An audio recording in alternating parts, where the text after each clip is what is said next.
हरियाणा विधानसभा चुनाव के परिणामों ने भारतीय जनता पार्टी के लिए एक नया अध्याय खोला है, खासकर नायब सिंह सैनी के लिए। उन्हें मार्च में मनोहर लाल खट्टर की जगह मुख्यमंत्री के रूप में नियुक्त किया गया था और उनके सामने सत्ता विरोधी भावना का सामना करने की चुनौती थी, जो खट्टर के 9.5 साल के कार्यकाल के दौरान विकसित हुई थी।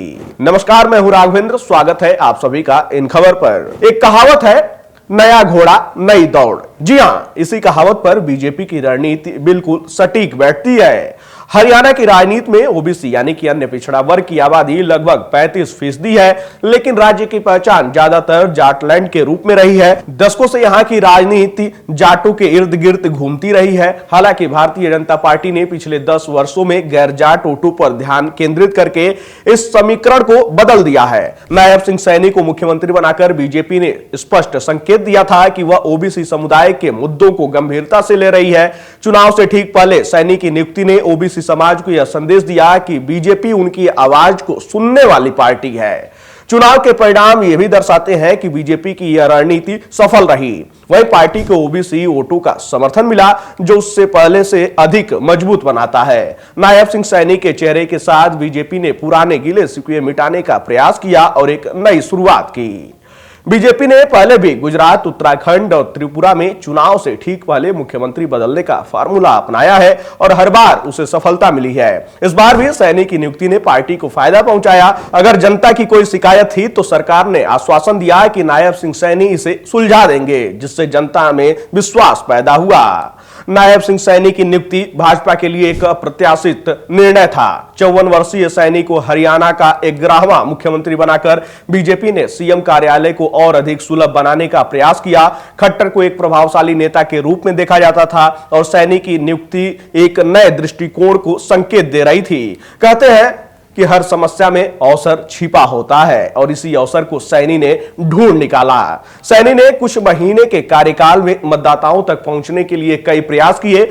कैबिनेट की बैठकें बुलाना, पिछड़े वर्गों, कर्मचारियों और व्यापारियों के लिए लाभों की घोषणा करना उनकी प्राथमिकता थी। इसके अलावा उन्होंने कई नौकरियों के विज्ञापन भी किए, जो चुनाव से पहले मतदाताओं की भागीदारी पर ध्यान केंद्रित करते रहे। सैनी ने पिछड़े समुदाय को लाभ पहुंचाने पर ध्यान केंद्रित किया, जिससे यह धारणा बनी कि वह मुख्य रूप से इस समुदाय का प्रतिनिधित्व करते हैं। उनकी रणनीति गैर जाट वोटों को एकजुट करना है, जिससे जाट वोटों को कांग्रेस, इंडियन नेशनल लोकदल और जननायक जनता पार्टी के बीच विभाजित करने की उम्मीद है। वहीं भाजपा आलाकमान ने सैनी को ओबीसी नेता के रूप में नियुक्त किया, जो इस योजना को साकार करने के लिए महत्वपूर्ण था। वैसे पिछले 6 महीने में नायब सिंह सैनी ने सीएम रहते हुए कुछ ऐसे फैसले भी लिए जिन्होंने जनता को खासा खुश करने का काम किया।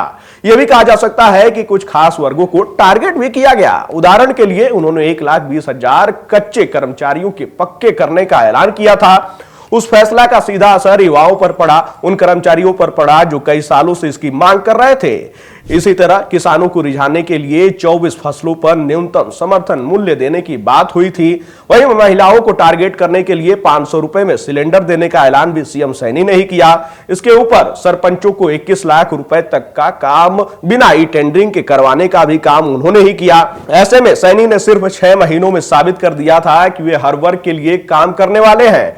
अब नतीजे भी बता रहे हैं कि जनता ने भी उन्हें भर भर कर आशीर्वाद दिया है। एक कहावत है कि कड़ी मेहनत का फल मीठा होता है। सैनी को भी इस मीठे फल का स्वाद लेने के लिए लंबे संघर्ष का सामना करना पड़ा। नायब सिंह सैनी का जन्म 25 जनवरी 1970 को अंबाला के मिर्जापुर माजरा गांव में हुआ। उनका सफर साधारण परिवार से मुख्यमंत्री की कुर्सी तक का है। उन्होंने बीजेपी में अपनी यात्रा की शुरुआत कंप्यूटर ऑपरेटर के रूप में की और 1996 तक संगठनात्मक कार्यों में शामिल रहे। BR अम्बेडकर बिहार विश्वविद्यालय से शिक्षा प्राप्त करने के बाद सैनी राष्ट्रीय स्वयंसेवक संघ यानी कि RSS से जुड़े, जहां उनकी मुलाकात मनोहर लाल खट्टर से हुई।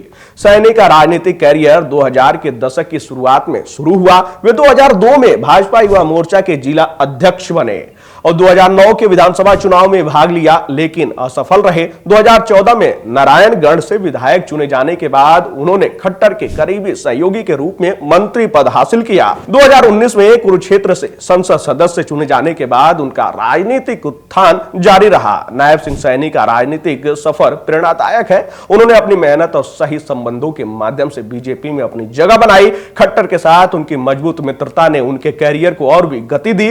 अब यह देखना दिलचस्प होगा कि सैनी अपनी नई भूमिका में हरियाणा के विकास और राजनीति को कैसे आकार देते हैं।